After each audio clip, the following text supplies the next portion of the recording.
Assalamu алейкум. Амансыздарбы, ардактуу замандаштар, көрүүчүлөр. Бул Тез Жарыя каналы.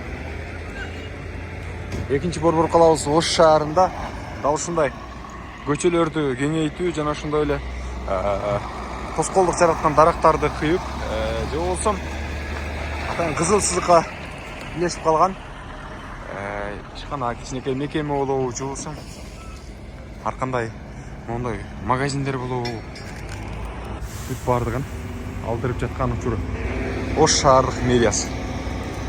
Ош шаарынын мэриясы тарабынан дал ушундай иштер жүргүзүлөт. Буюрса мына жолдор кеңейеткен. Баягы тыгын болуп, тыгын техникке көчөлөр бар эмес беле. Мына Курманжанатка көчөсү өткөн күнү чыгарылышында мен дал ушул нарагын тарткан Ош мамлекеттик университетинен берке светофорго чейин, жол чыракка чейин. Ал эми мунусунда дал ушул шаардык соттон чыккан жерден берага светофор, жол чырактын городской больницага чейин, эски городской больницага чейинки көчө Курманжанатка көчөсү. Монтип жолдор кеңейтилүүдө. Тагыраагы андай бийик өсүп кеткен дарактар, курап калган дарактар бүт бардыгын алып атышат. Кыскасы тоскоолдук жараткан, мына карасаңыздар. Кыскасы бул жерлер болбой эле калып эле да. Жанагы айылдагы арыктар деле жаман болуп кеткенде эрте жазда кээп тазалап кырын чыгарабыз го. Шаардын эми бул деген шаарда оңдош керек. Мына азыркы мэр ушул нерсеге көз чаптырып жакшы жумуштарды баштап тур. Карасаңыздар, могул жактар бүт чириген дарактар экен.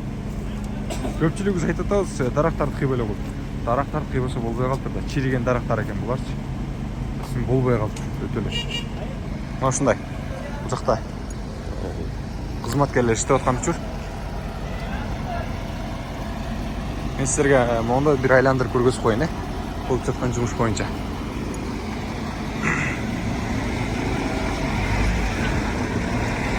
Assalamu alaikum. Амансыздарбы? Ишиңер болсун.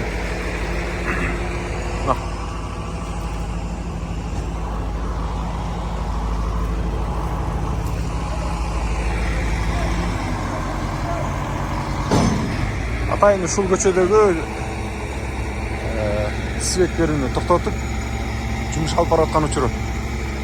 Коопсуздук боюнча дагы каралып, жумуш аткарып аткан учуру.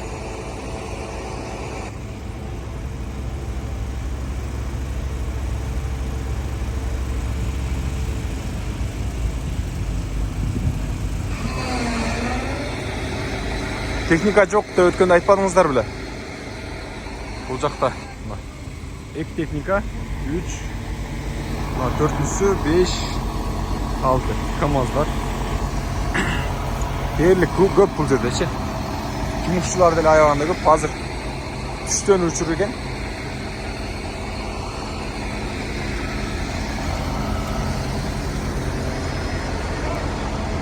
Ардактуу замандаштар, көрүүчүлөр, бир нерсени эскертип айтып коеюн. Бул жакта мэр өзү кошулуп карап көзөмөлгө алып иштеп жүрөт жумуштар.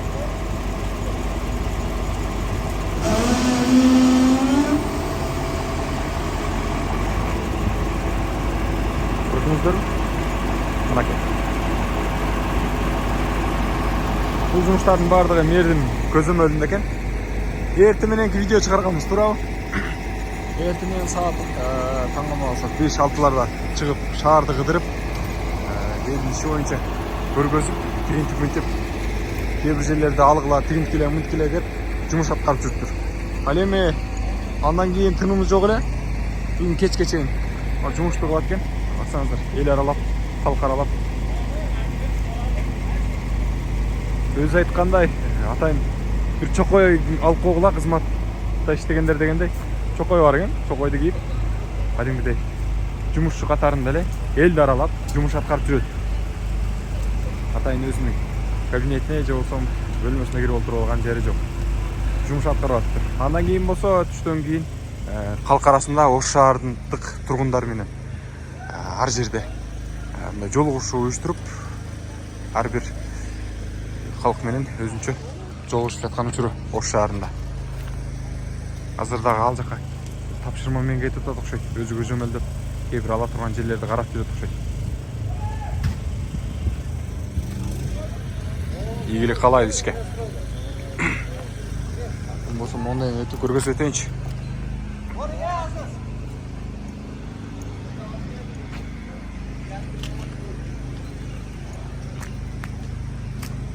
Мына караңыздарчы, могул дарак.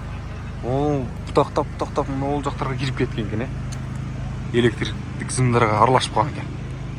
Бүт бардыгын алды.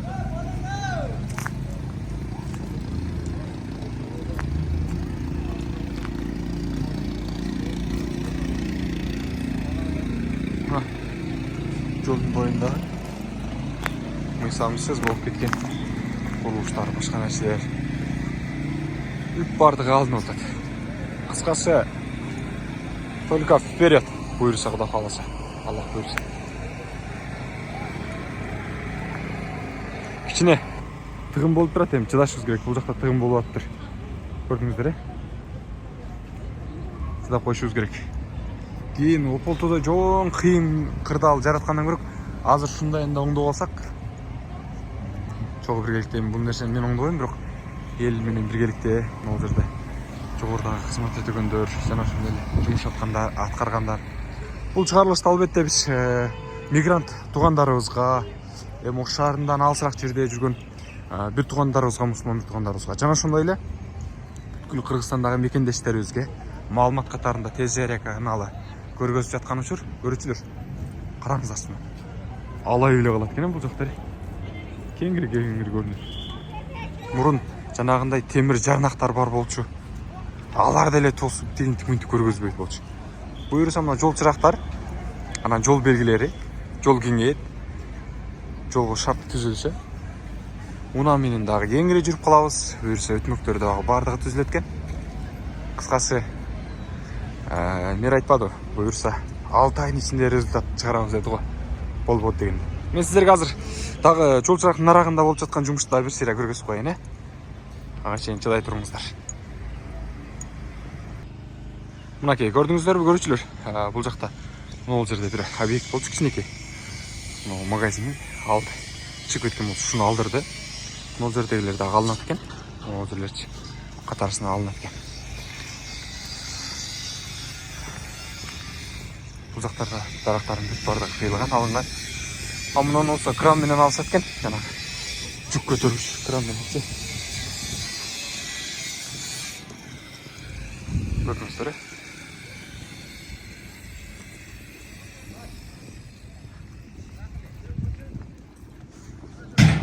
Мынау мыйзамсыз.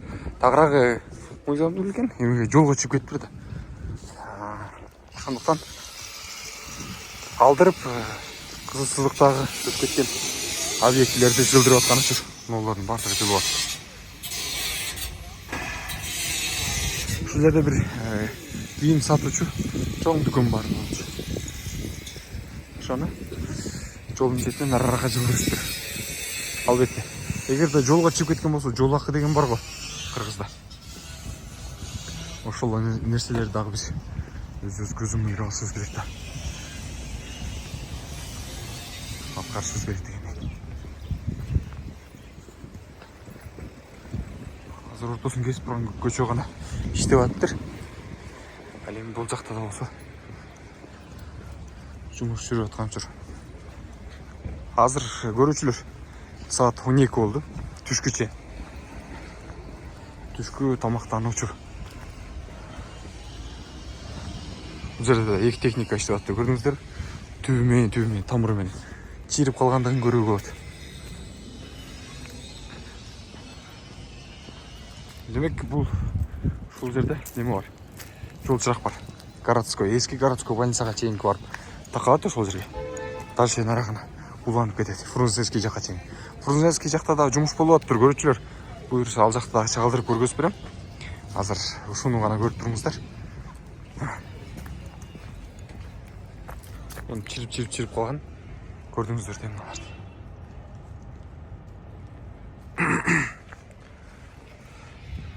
Семонттор деле болбой асфальт.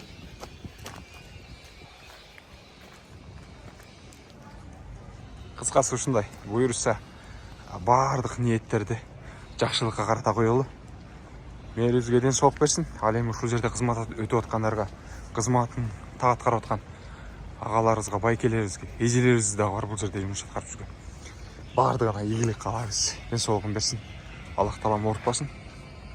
Кыргызстаныбыз өнүгүп өссүн. Ал эми биз болсо көрүүчүлөр сиздерден эмнени суранып кетет элем. Ушул өнүктүрүп аткан шаарыбызга сөзсүз түрдө тазалыкты сактап бериңиздер. Таштанды, көрүнгөн нерселерди бүт бардыгын бирөөнүн үйүндө жашап аткандай, же болбосо тигиндей мындай кылбастан, ар жерге таштабастан өзүңүздөр менен алып барып урната таштоочу таштандыга таштаңыздар. Тез Жарыя каналы сиздерге бүгүнкү свежий жаңылыкты көргөзбөдү, көрдүңүздөр э? Ош шаарында эмне болуп атат десеңиздер ушул. Пока. Буюрса дагы кийинки жаңылыктарды дагы чыгарабыз. Биздин каналга катталып коюңуздар. Акыркы жаңылыктардан чыгарып турабыз. Бүгүн 8 февраль. Күнгө ишеме.